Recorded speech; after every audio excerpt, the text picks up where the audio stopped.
Did you know John Dunlop invented the first air-filled rubber tire in 1888?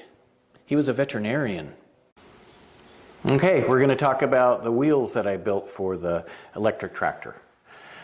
First thing I needed was a certain diameter wheel to keep my speed where it's supposed to be, at walking speed.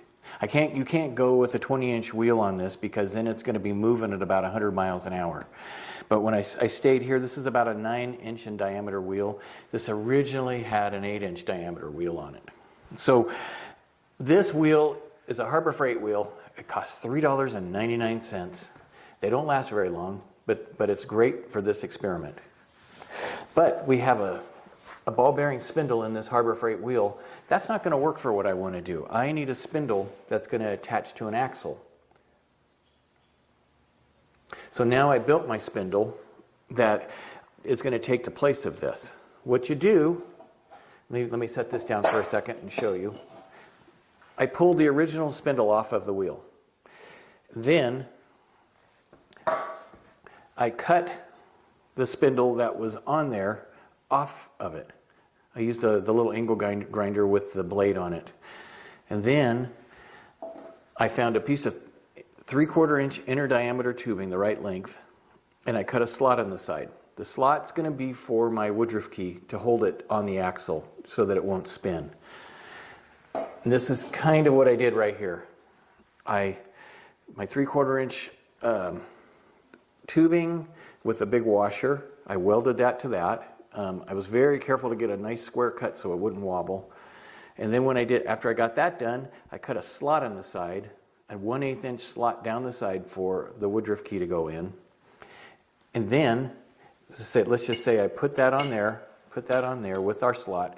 And then when I mount it, I use a heavy duty hose clamp to tighten it around the axle. So I'll tighten that around the axle. And then when I put it on, it will sit nice and solid. And then at the end, I have the nut to put on to hold everything in place. And I tried this and it works really well. All right, let's put it together. When I put the second wheel on, we'll do a little detail. Okay, the bolt on the end, I'm going to take that off. Not sure if you'll be able to see that. The bolt is off. I'm going to slide this on. First, I'm going to put this over. I'm going to slide this on. There we are. Slide it in with this on. You ready? And got that. And then my little woodruff key, my homemade woodruff key, is going to go right in here.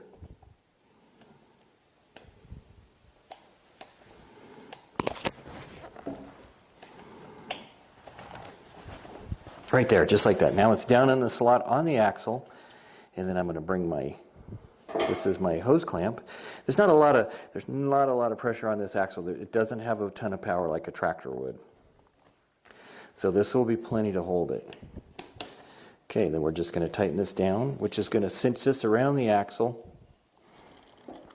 There, that's it. Now we have that. The wheels are on. We've showed how to build them, and the wheels are on. So now we're going to go to the rear caster and show what I did there. The next part, I got my wheels in the front. So now this section right here had to be built. For the mower, I don't need this.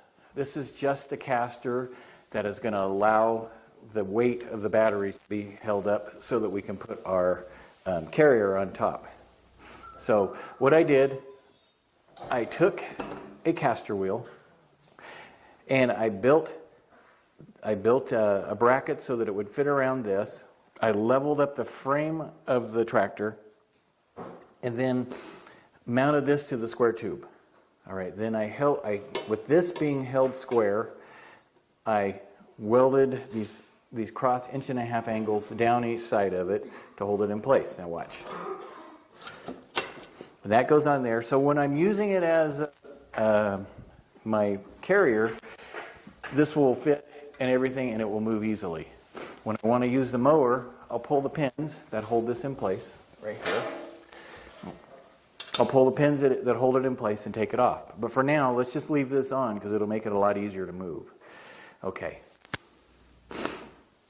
Thank you for watching today. Next up will be electrical.